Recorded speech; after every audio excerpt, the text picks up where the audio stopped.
আমরা চলে এসেছি নতুন কন্টেন্ট নিয়ে বর্ধমানের বনেদি বাড়ি। এই মুহূর্তে আমি দাঁড়িয়ে আছি তোমার এইদিকে হচ্ছে বড় বাজার, আর এই রাস্তাটা এদিকে চলে গেছে সর্বমঙ্গলা মন্দির, আর সামনে এরকম রয়েছে তোমার মাতৃপীঠ কালী মন্দির। মাতৃপীঠ কালী মন্দিরের উল্টো দিকে এই যে গলিটা ঢুকছে, এই গলিতেই আছে তোমার সাধু পরিবার। বর্ধমানের ওষুধের ব্যবসা বললেই যে নামটি ভেসে ওঠে আমাদের চোখের সামনে। এই পরিবারের অন্যতম প্রাণপুরুষ হচ্ছেন জগৎপতি সাধু। শূন্য থেকে শুরু করে তিনি গড়ে তুলেছিলেন ওষুধের ব্যবসা। পরবর্তীকালে সেই ব্যবসা তিনি ছেড়ে দেন ভাইপোদের। তারপর তিনি আসেন হোমিওপ্যাথি ব্যবসায় এবং গড়ে তোলেন তার সাম্রাজ্য। তার তিন ছেলের মধ্যে এটি হচ্ছে বড় ছেলের বাড়ি। এদিকে মেসাস জগৎপতি সাধু দেখতে পাচ্ছেন, এটা হচ্ছে মেজো ছেলের বাড়ি। ওনার স্ত্রীর নামে বাড়ি হচ্ছে ব্রজধাম। আর একটু এই যে বাড়িটা দেখতে পাচ্ছেন, এটা হচ্ছে ওনার ছোট ছেলের বাড়ি। উনি পরবর্তীকালে এই বাড়ি বিক্রি করে দিয়ে অন্য জায়গায় বাড়ি করেন। জগৎপতি সাধু নির্মিত আদি বাড়ি জগৎ আলয়, এটি ওনার বড় ছেলে চিররঞ্জন সাধুর বাস করতেন। এখানে নাম লেখা রয়েছে ওনার। সাধু স্ত্রীর নামে বাড়ি হচ্ছে ব্রজধাম, এটি হচ্ছে ওনার মেজ পুত্রের বাড়ি ডক্টর মনোরঞ্জন সাধু। এইখান থেকে আপনার ওই মোড় পর্যন্ত ছিল জগৎপতি সাধুর আদি বাড়ি। কথা বলে নেব সাধু পরিবারের এক সদস্যের সাথে, জেনে নেব সাধু বংশের ইতিহাস। আচ্ছা, আপনাদের সাধু পরিবার, আপনাদের দেশের বাড়ি কোথায়? নারায়ণপুর।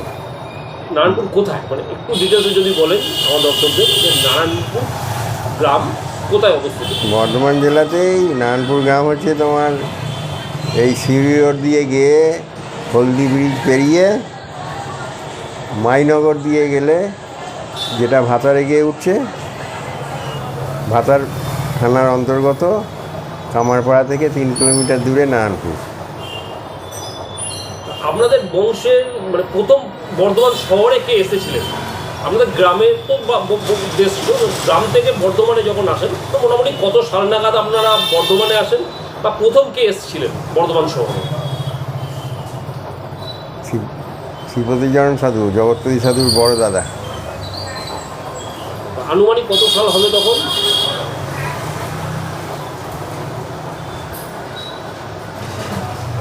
উনিশশো 5-10 11,000।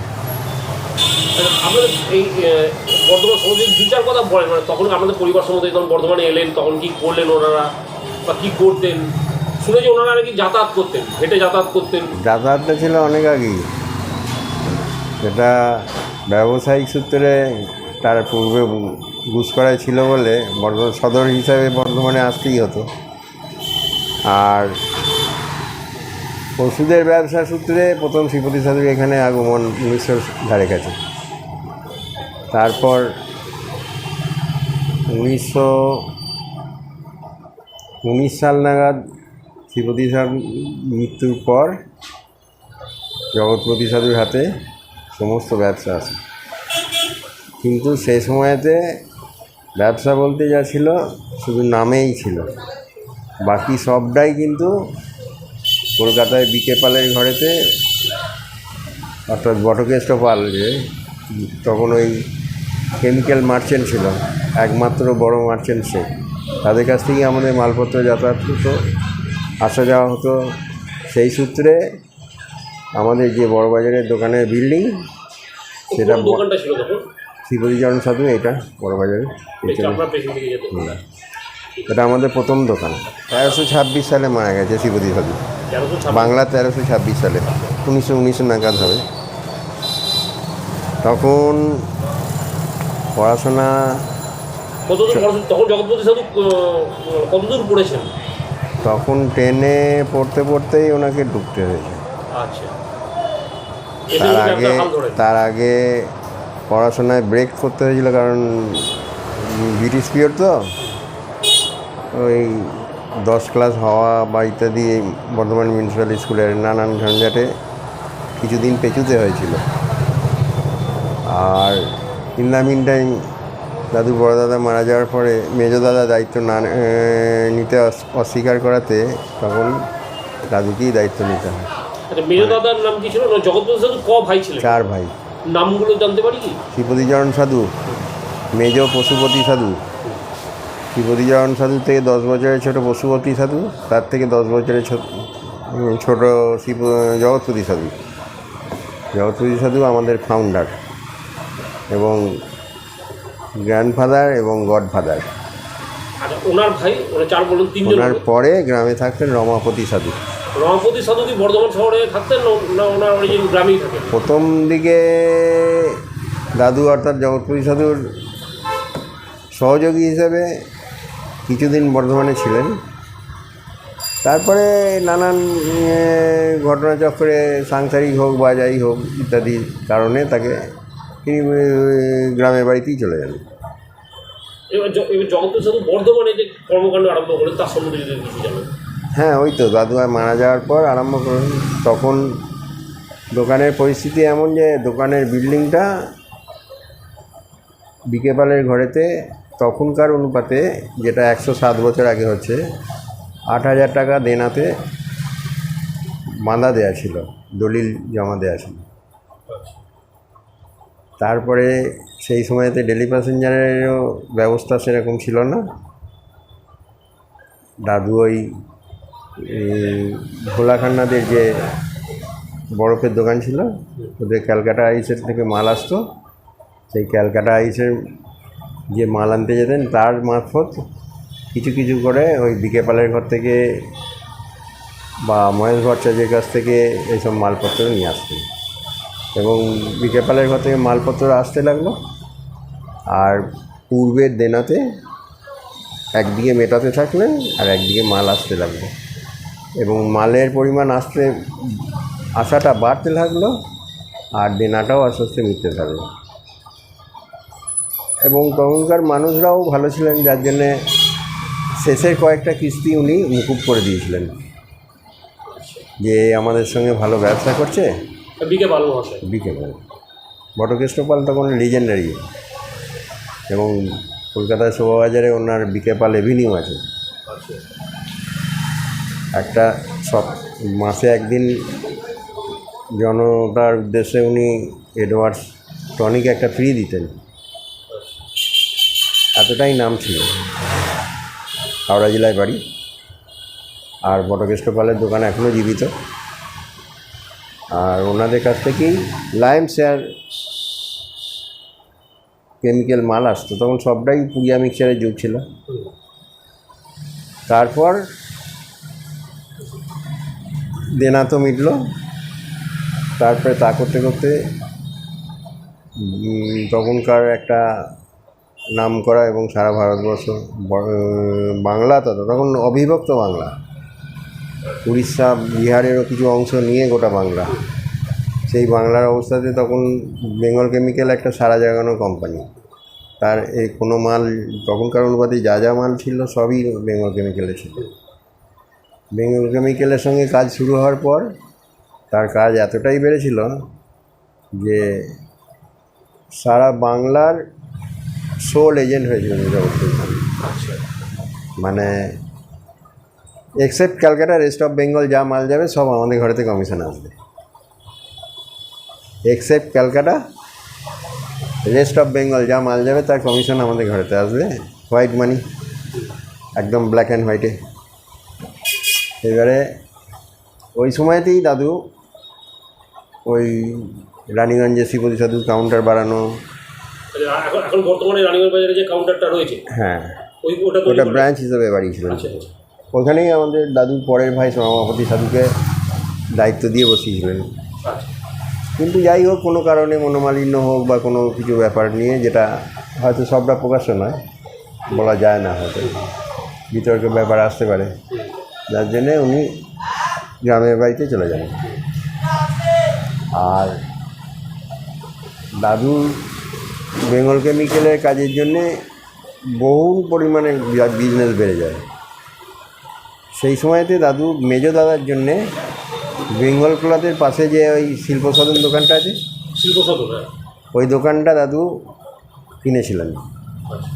মেজো দাদাকে আয়ুর্বেদিক দোকান করে বসিয়ে দিয়েছিলেন। কিন্তু ওনারও মতিভ্রম, সেই সময়কার দিনে দোকান বিক্রি করে দিয়ে উনি গ্রামের বাড়ি চলে যান। গুসকরায় একটা ছোটো দোকান করেন প্রথম, তারপরে তো আবার গ্রামের বাড়িতে চলে আসেন। এটা হলো ওনার দিকটা। কাছাকাছি পশুপতির নামটাও এখানেতে আস্তে আস্তে মুছে যায়। বর্তমানে আবার তার নাতিরা একটু নাম করেছে। আর তারপরে পরবর্তী ক্ষেত্রে ওই সময়ের মধ্যেই আমাদের বাড়ি এখানে ছিল না, মানে বসত বাড়ি। বর্ধমান থেকে এসে ওনারা থাকতেন কোথায়? দাদু থাকতেন দোকানের ওপরে।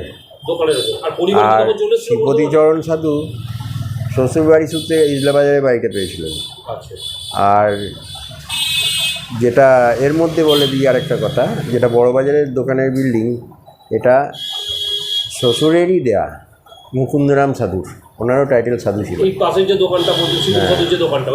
হ্যাঁ, ওটা শ্বশুরের কাছ থেকেই পাওয়া, মুকুন্দরাম সাধুর থেকে। তখন শ্রীপতি সাধু নাম ছিল না, তারপরে শ্রীপতি সাধু নাম দিয়ে দোকান হয়। আর শ্রীপতি সাধুর লাগোয়া যে এখন নিউ শ্রীপতি সাধু রয়েছে, সেই বিল্ডিংয়ের পিছনের অংশটা ওটা জগৎপতি সাধুর হাতে কেনা হয়। তারপরে দাদু হোমিওপ্যাথি দোকানটা কেনে। কোন দোকানটা? দিগ্রেড হোমিওপ্যাথি। আচ্ছা, এখন দিগ্রেড হোমিও হলে যিনি বসেন উনি জগৎপতি সাধুর কে? ছোট ছেলে। ওনার নাম প্রিয়রঞ্জন সাধু, ডাক নাম অশোক। আর মেজো আমার বাবা, ওনার নামটা যদি মনোরঞ্জন সাধু। জগৎপতি সাধুর তিন ছেলে। বড় ছেলে চিররঞ্জন সাধু। ছেলে চিররঞ্জন সাধু। হ্যাঁ, ওনাকে রানীগঞ্জে হোমিওপ্যাথি দোকান করে দেয়। ওই ফার্মের নামটা কি? দি হোমিও হল, যেটা মড়ক বিল্ডিংয়ে ছিল বোধ হয়। হ্যাঁ, এইবারে তারপরেতে ওই আমাদের তো বাড়ি এখানে ছিল না, যেহেতু দাদা শ্বশুর বাড়ি বলে জগৎপতি সাধু ইসলামবাজারেও যেতেন না। এবং জগৎপতি সাধু যে সময়তে ওই দেনার মেটানোর টাইমেতে, সেটা বলে রাখা ভালো, তার পরিশ্রমের প্রথম দিকটা না বললে এটা অপূর্ণ থেকে যায়। নিচেতে দোকানদারি করতে করতে অভাব এমন জায়গায় দাঁড়িয়েছিল, তখন একটা ধুতিকে দুভাগ করে করতে হয়েছে। দিনে খাওয়ার ঠিকানা থাকতো না, যার জন্যে তার দীর্ঘদিন গ্যাস অম্বলের রোগ ধরে দিয়েছিল। ওপরে ইটেতে 3টে ইটের মধ্যে মাটির হাঁড়ি দিয়ে ডাল সেদ্ধ ভাত করতে দিয়ে সে নিচেতে দোকানদারি করতে গিয়ে কোনো দিন ভাত পুড়ে গেছে, খাওয়া হয়নি। আর সন্ধেবেলাতে বর্ধমান মহারাজার ব্যবস্থা অনুযায়ী লক্ষ্মীনাথজি বাড়িতে 1 পয়সার দোনা কেনা যেত। দোনা হচ্ছে একটা মোড়ককে বলে, যার মধ্যে 4টে পুরি থাকবে এবং এই কিছু মিষ্টি জাতীয় আর কিছু সবজি জাতীয় দিয়ে দিত। প্রথম দিকে 1 পয়সা দাম ছিল। তারপর সেই অবস্থা থেকে কাটিয়ে এত দূর পর্যন্ত এসে, যেখানে আমরা সব উপভোক্তা, কিন্তু তার পরিশ্রমটা বিশাল। আর তারপরে এই বড়বাজারের থেকে সরমঙ্গলা বাড়ি যাওয়ার রাস্তায়, আমরা যেটা এখন বড় বাড়ি বলি, আমাদের দেখাদেখি পাড়ার লোকরাও বড় বাড়ি বলে, ওটা 1 বিঘে জায়গার ওপর বাড়ি, যেটা আমাদের প্রথম বাড়ি, রাজকীয় বাড়ি, দাদুর হাতে তৈরি মনের মতন করে। এবং ওই বাড়িতে প্রবেশদ্বার, আশেপাশের জায়গা ভরাট হয়ে যাওয়ার ফলে বা কিনে নেবে কেউ হিসাবে রাস্তা সমান মাপ করে নিজের রাস্তা তৈরি করে রাস্তা পর্যন্ত করে রেখে দিয়েছেন। আর দাদুর বড় দাদা যেহেতু নাই, বৌদিদি বেঁচে আছেন, তার ইচ্ছা দাদু বুঝতে পেরেছিলেন, সুতরাং সম্পূর্ণ বাড়িটাই বড় বৌদির নামে ম্যাজিস্ট্রেট ডেকে করে দিচ্ছে। তৈরি করার পর উনি বড় বৌদি 3টে ছেলে, শ্রীপতি সাধু 3টে ছোটো ছোটো ছেলে রেখে দিয়ে মারা গিয়েছিলেন। তার মধ্যে বড় আর মেজো ছিল, এই বড় আর ছোট ছিল। আর মেজো যে, সে বিয়ের 1 বছরের মধ্যে মারা যাওয়ার পর মেজো মা যাকে আমরা বলতাম, সে আমাদের টোটাল স্টেটের হিসেব করে যে সময়তে আমাদের ওই বড় বাড়িটা তৈরি করতে জায়গা কিনে 26,300 টাকা খরচা হয়েছিল তৎকালীন সময়তে। সেই সময়তে আমাদের সমস্ত সম্পত্তির এগেনস্টে উনি একা 12,000 টাকা নগদ নিয়ে গেছিলেন, যার আজকের মূল্য আর বলে দেওয়ার কথা নয়। কিন্তু বাপের বাড়ি চলে যাওয়ার পরে সেই টাকা সে রাখতে পারেনি। পরবর্তী ক্ষেত্রে এসে আমাদের বাড়িতেই আবার 6 মাস 1 বছর করে থাকতো, যদিও সে আমাদের জেঠিমাই। আর তুমি দেখেছো বোধহয়, মেজমাকে দেখেছো? আমরা মেজমা বলেই বলতাম। হয়তো তার ভেতরে মনে হতো যে এরা আমাদেরই লোক। একটা জিনিস যেটা আমি দেখেছি যে জগৎপতি সাধু এই বড় বাজারের যে রাস্তাটা শ্রবণ মন্দিরের দিকে যাচ্ছে বড়বাজার থেকে, উনি এই রাস্তাটা দিয়ে যেতেন না। এটা কি সত্যি যে উনি রিক্সা ধরলে আপনার দোকানের উল্টো দিক থেকে বেরিয়ে এসে, বাড়ি থেকে বেরিয়ে এসে এইখানে সে রিক্সা ধরতেন? এখন মানবিক দিক থেকে ওনার অনেকগুলোই হয়তো অসুবিধা লাগতো, যেটা হয়তো উনি প্রকাশ করতেন না, কারণ অনেক ঘাতসই লোক। কারণ অনায়াসে অনেক কিছু ছেড়ে দিয়েছেন। তার আরও একটা ঘটনা বলি, যেটা হচ্ছে কি, যে ওই বাড়িতে উনি দিয়েছেন এবং বাড়ি যখন তৈরি হয়ে গেছে তখন সংসার চালাচ্ছেন ঠিকই, কিন্তু ভাড়া বাড়িতে নিজে থেকে, যেখানেতে আমার বাবার জন্ম হয়েছে, মনোরঞ্জন সাথে, ওই অপোজিটেই একটা গলিতে, যেখানে উল্টো দিকে একটা গলিতে একটা পরামানিকদের বাড়িতে ভাড়া থাকতেন, যেটা হচ্ছে মৃত্যুঞ্জয় পরামানিকের বাড়ি। ওনার স্ত্রীর নামটা আপনি বলেন? ভোজেশ্বরী সাধু। ওনার স্ত্রীর নাম জগদীশ সাধু, স্ত্রীর নামটা জানেন? ভোজেশ্বরী সাধু। ভোজেশ্বরী সাধু। ওনার বাড়ি কোথায়? মানে আপনার বাবার মামার বাড়িটা কোথায়? ভাতার থানার অন্তর্গত। ভাতার থেকে খানিকটা দূরে, বড়বেলিঞ্জার রাস্তা থেকে অত দূর না গিয়ে ডান দিকে কুলনগর বলে একটা জায়গা আছে। কুলনগর থেকে, ওখান থেকে আবার হাড়গ্রাম বলে একটা গ্রাম আছে, যেটা পরবর্তী ক্ষেত্রে সেবকগ্রাম নাম দিয়েছিল, সেইখানেতে মামার বাড়ি। আমার ফিরে আছি বর্তমানে এখানে। এবারে জন্ম হলো। এবারে ওই দাদু বুঝতে পারার পর ওই বাড়ি সম্পূর্ণ বড় দাদার যারা রয়েছে, ছেলে পিলে সমস্ত সবাইকে ওই 1 বিঘে জায়গার উপর যে বাড়ি তৈরি হয়েছিল সে বাড়ি দান করে দিয়ে আসে। আর এই দিকে, ওই দিক থেকে সরে এসে আমরা যেটা আমার জ্যাঠামশাই চিররঞ্জন সাধুকে পরবর্তী ক্ষেত্রে দেওয়া হয়, ওইটাই আমাদের সাবেক বাড়ি। এটা কত সালে নির্মিত বাড়িটা? কোনটা? যেটা বর্তমানে চিররঞ্জন সাধু যেখানে বাস করেন, আমাদের সাবেক বাড়ি যেটা, সেটা কত সালে নির্মিত? 1347 সালে। 1347 মানে ইংরাজি হচ্ছে তখন রাজার আমল। 1347। তখন বর্তমান রাজার আমল। শোনা যায় প্রবাদ নাকি সবাইকে বলে বর্ধমান শহরে নাকি তখন ওটা প্রথম 4তলা বাড়ি। কথাটা কি সত্য? তা বলতে পারবো না, কারণ আমি তো দেখছি যে 3তলা বাড়ি। 4তলা নয়, 3তলা। চিলেটাকে ধরতো না কেউ। আচ্ছা, ওগুলোটা ধরা যায় না। না, ওইরকমটা থাকলে 4তলা বলতো না। ওইটাকে ঠিক 4তলা কেউ বলতো না। যেমন 3তলা বাড়ি আমি বলবো কেন বলি, যে ওই বাড়িটার থেকে তো আগে নিশ্চয়ই নলি বসে বাড়ি হয়েছে, ওটা 3তলা বাড়িই ছিল। নলিলাক্ষ বোসের বাড়িটাও 3তলা বাড়িই ছিল। আর অন্য কোন বাড়িটা আমার এই মুহূর্তে হয়তো মনে পড়ছে না, কিন্তু হয়তো ছিল। এই চত্বরেতে 3তলা বাড়িটা তখন আমাদেরই ছিল। তারপর ওই বাড়িটা যখন তৈরি হয় তখন তারপর কি হলো? ওই বাড়িতে বসবাস করতে আরম্ভ করলেন? ওই বাড়িতে বসবাস করতে লাগলো, কিন্তু সমপরিমাণ মানে সবাইকার অ্যাকোমোডেশন ঠিক ছিল না হয়তো। কিন্তু এই যে বড় বাড়িতে আমাদের যে শিবতী সাধুর বাড়িটা যেটা দিয়ে আসা হয়, সেখানটা তো আর আমাদের নিজেদের বাড়িটা বলে তো আর ছেড়ে দেওয়া হয় নাই, মানে সম্পর্ক তো শেষ হয়ে যায় নাই। শিবতী সাধুর ছোটো ছেলের যে স্ত্রী, সে আবার আমাদের মানে ভোজেশ্বরী সাধুর বোন। আচ্ছা। যার ফলে হতো কি, জগৎপতি সাধুর ছেলে মেয়েদের ওপর তার একটা আলাদা টান ছিল। সে জীবদ্দশাতে মনের দিক থেকে কোনো দিন আমাদের সঙ্গে আলাদাই হয়নি।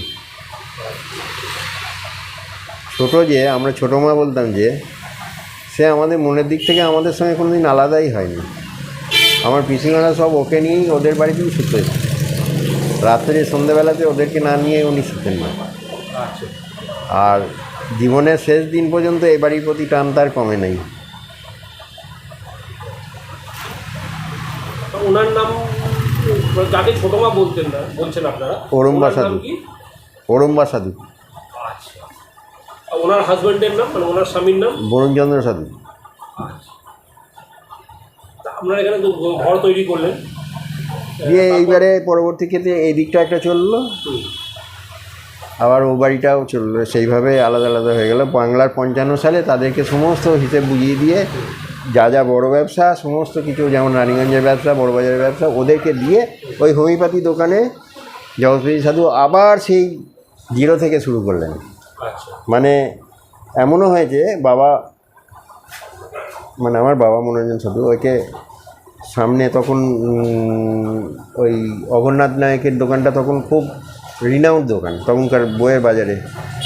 5টা টাকা এবেলায় চেয়ে নিয়েছে, ও বেলায় দিয়ে আসতে হয়েছে নিজের সংসারে খরচের জন্য। তখন 5 টাকার মূল্য ছিল, 5 টাকা এবেলায় চেয়ে এনে বিক্রির পর আবার ও বেলায় দিয়ে আসতে হয়েছে জগৎপতি সাধুকে। মানে এই লেজেন্ডারি বিজনেস ছেড়ে দিয়ে যখন ওদেরকে সব দিয়ে আসে তখন আবার জিরো থেকে করে। কারণ ভাইপোরা বলে দিয়েছিল, কাকা তুমি অ্যালোপ্যাথি বিক্রি করো না, তাহলে আমাদের কাছে কেউ আসবে না। সেই জন্য তাদের বললো না না ঠিক আছে, আমি কিন্তু হোমিওপ্যাথি নিয়ে আর কিছু ওই বোরলিন বা ইত্যাদির পাইকারি ব্যবসা নিয়ে ওইখানেতে শুরু করে আস্তে আস্তে আবার আমাদের সাইডটাও উনি বাড়িয়ে দিয়েছেন এবং যা কিছু করার করে দিয়ে গেছেন সেগুলো আমরা আজকে ভেঙে খাওয়ার মতন চালা গিয়েছি। মানে 3 ছেলে শুনলাম, ওনার মেয়ে 8 জন। মেয়ে 8 জন। 8 মেয়ের বিবাহ কি বর্ধমানই হয়েছে না অন্য কোনো জায়গায়? না, ছড়িয়ে ছিটিয়ে সব জায়গা দিয়ে হয়েছে। কৃষ্ণনগর হয়েছে, বেশিরভাগই বর্ধমানের আশপাশে। বীরভূমে হয়েছে, বীরভূমে 2 জন, মানে কৃষ্ণনগরে 1 জন, আর বাকি সবই প্রায় বাঁকুড়ায় 1 জন। ওনার মেয়েদের নাম জানতে পারা যাবে কি? হ্যাঁ, কি নাম ওনার 8 মেয়ের? গঙ্গাবালা সাধু, যমুনাবালা সাধু, সরস্বতী সাধু, সুধারানী সাধু, মমতা সাধু, রাধারানী সাধু, আর জয়াবতী সাধু, কাত্যায়নী সাধু। আপনাদের পরিবার যখন যাচ্ছি, আপনার পরিবার সম্বন্ধে জানতে চাই। মনোরঞ্জন সাধু স্ত্রীর নাম, মানে আপনার মায়ের নাম? সবিতা রানী সাধু। সবিতা রানী সাধু আপনার মায়ের নাম। আর আপনারা ভাই বোন? 2 ভাই। আপনাদের নাম বা আপনাদের ভাই বোন আছে? 3 বোন। আপনাদের ভাই বোনদের নামগুলো যদি একটু বলেন। দীপালি সাধু, সোনালী সাধু, রূপালী সাধু। আর 3 বোন। প্রসন্ন সাধু, সুশান্ত সাধু, আমি। আচ্ছা, এবার আপনার নেক্সট জেনারেশনে কারা রয়েছেন? আমার নেক্সট জেনারেশনে আপনার মিসেস বা আপনার ছেলে? আমার মিসেস আছে, আমার মেয়ে একটা, ছেলে একটা। প্রসন্ন সাধুরও মেয়ে একটা, ছেলে একটা। নামগুলো কিছু জানতে পারা যাবে কি? হ্যাঁ, একটা হচ্ছে প্রসন্ন সাধুর মেয়ে হচ্ছে পৌলমী সাধু, আর ছেলে দেব সাধু। আর আমার হচ্ছে সোমদাসা সাধু মেয়ে, আর ছেলে হচ্ছে দৈপায়ন সাধু। এবার আমরা ছোট কাকার বাড়িতে যাবো। আপনাদের প্রিয়রঞ্জন সাধু। প্রিয়রঞ্জন সাধু কাকা। প্রিয়রঞ্জন সাধু আপনার ওনার বিশেষের নাম কি? অনুপমা সাধু। প্রিয়রঞ্জন সাধু, অনুপমা সাধু।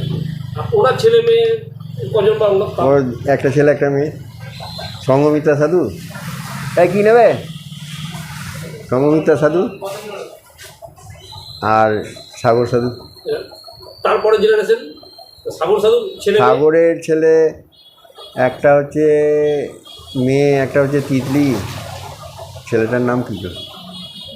হ্যাঁ, ছেলের নামটা ভুলে গেছি। আচ্ছা, এবার আপনার জ্যাঠার বাড়িতে যাই। ওনার জ্যাঠার স্ত্রীর নাম যদি বলেন। জ্যাঠার বাড়িতে হচ্ছে চিররঞ্জন সাধু, স্ত্রী রাধারানী সাধু। আর ছেলে মেয়েদের যদি? 4টে ছেলে, 1টি মেয়ে। নামগুলো যদি একটু বলেন। মিলন সাধু, মলয় সাধু, মনোজ সাধু, আর মানস সাধু। আর মেয়ে একমাত্র কৃষ্ণা সাধু। এখন কি সাধু নয়, হালদার। সাধু হালদার ধরে দিলাম। চেঞ্জ হয়েছে নাম। আর নেক্সট জেনারেশনে যারা রয়েছে, মানে মলয় সাধু বা এনাদের ছেলে মেয়েদের যদি মিলন সাধুর একটা ছেলে একটা মেয়ে, হ্যাঁ একটা হচ্ছে মৈনাক সাধু ছেলে আর তনুশ্রী সাধু মেয়ে, এইটুকু মনে আছে। আর মলয় সাধু একই মেয়ে, ওই